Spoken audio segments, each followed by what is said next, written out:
Every first Sunday we come to take part in communion. We often hear the scripture, "This is my body that was broken for you. Take, eat, do this in remembrance of me.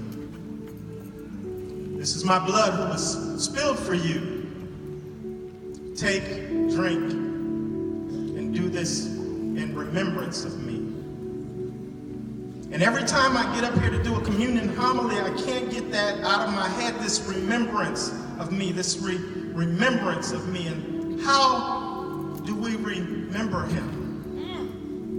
How do you remember him?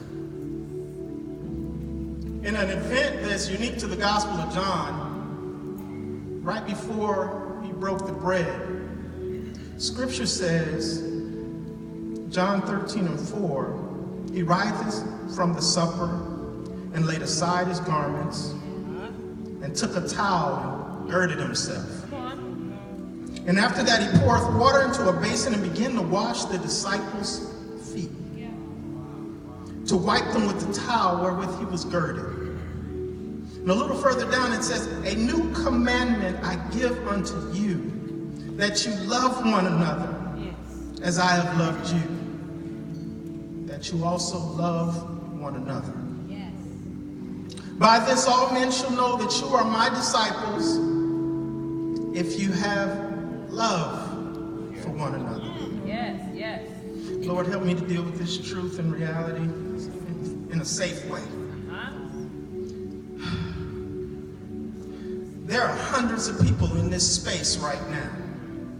Hundreds of people in this space right now, even up here on the stage, all with different things on their mind about what they expect from this pulpit. The things they need to hear, like, what can Jesus do for me, and when is my breakthrough coming? The things they want to be said, like how God will bless us and be recognized for their contributions around the church. How we want things to be done, like we don't want to call sin sin anymore. We'd rather just say bad choices. It doesn't make us feel as uncomfortable. Don't mention hell because it makes me feel bad. You have more programs for my kids. And by the way, only speak to me about good things that make me feel good. How often we compile this list of things, this catalog of things we think we need. And normally as a minister who wants to be thought well of, man, I'm compelled to oblige all those things. But not today. Today is Communion Sunday. Yes. During communion, shouldn't things be a little different? Shouldn't we all be on one accord with a singular focus about the sacrifice that Christ made and how to honor him? Yes. How do we remember him?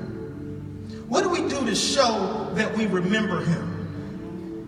Should there not be a oneness? That's what communion is, a common union, a oneness where all the people in this room are focused not on what we want, but on him, all at the same time. I pray we understand the communion, the common union, the oneness. They need to be together. Because for real, some people in here going through some real stuff. I don't think this is a time for individualism, to talk about what we want and what we need. Let me tell you, Satan is very happy to deal with you as an individual, to get you isolated and by yourself and torment you with your own thoughts. Man, that is the definition of an abuser, and that's what Satan does. Satan loves to get us by ourselves, thinking about ourselves. Come on now. Right now, man, I promise you, somebody is in here saying, I don't want to wash no feet. Come on now. Come on. I'm waiting on my breakthrough. Yeah. This is my season. Oh, but when the church truly comes together in communion, in common union, not just the elements we're about to take, but when we're all together focusing on worshiping, not on our wants, but focusing on Jesus Christ and what he wants. That's remembering him. That's communion. What does Jesus want? Just look at John. He demonstrated what he wanted from believers in the act of washing the feet of the disciples. He voluntarily left his naturally exalted place and took the position of a servant to do the lowly task of washing feet of those that were less than him. And don't miss this, even washing the feet of somebody that was in the act of betraying him. Jesus demonstrated what he wanted and how he wanted to be remembered. Yes, yes, yes. Even us ministers, Reverend Farr, even us ministers, do we demonstrate how he wanted to be remembered? All right. Do we humble ourselves and actually serve others? Lately, man, I'm beginning to think, and not New Life, but lately I'm beginning to think that the miracle is that the gospel even survives us ministers. As Christians, we are enjoying the benefits and the blessings of the blood. I know that because the very first thing I asked was, who is blessed? And everybody cheered. But washing feet? We're singing our songs, man. We're sitting in our favorite seats and we're dressed to impress, but washing feet?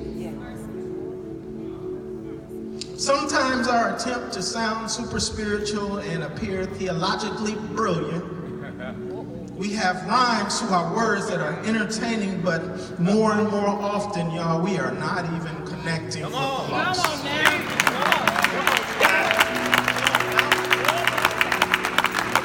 We're actually running people away. We got to get back to the understanding that the gospel can't just be preached. Come on. It must be demonstrated. In this communion, in this participation, in a mental and emotional oneness experience, how do you love others? How do you demonstrate your love for others? When Savior was answering this question, it cost him his life. Surely we can humble ourselves. Surely we can wash some feet. We know what worship is. Shouldn't we explain it with our lifestyle? Is blood washed as we are? Is blood bought as we are? The man who gave his hands to the nails and gave his side to the spear and gave his heart to us and his grace to us and his mercy to us. So when scripture says, eat this bread and drink this cup in remembrance of me, can I ask you a favor? Can I ask you a favor? Go ahead. When you partake of this bread this morning, be stirred to action. Be stirred to something that will demonstrate our remembrance. When you partake of this cup this morning, be mindful of how you honor his sacrifice. How he may truly be remembered and honored for the elements we're about to consume. And even after we exit this space, if we're truly blessed, as we all said when we started, when we leave this place, demonstrate our remembrance by preaching with our lifestyles. Even use words if you have to. Ministers especially, even us ministers. It ain't about us. We're not up here to be more respected, to get more attention, or because we're more holy. Come on now. We as Christians, communion shouldn't be about us demanding more blessings. It should be reminding us that we're just responsible for washing more feet. Give God praise.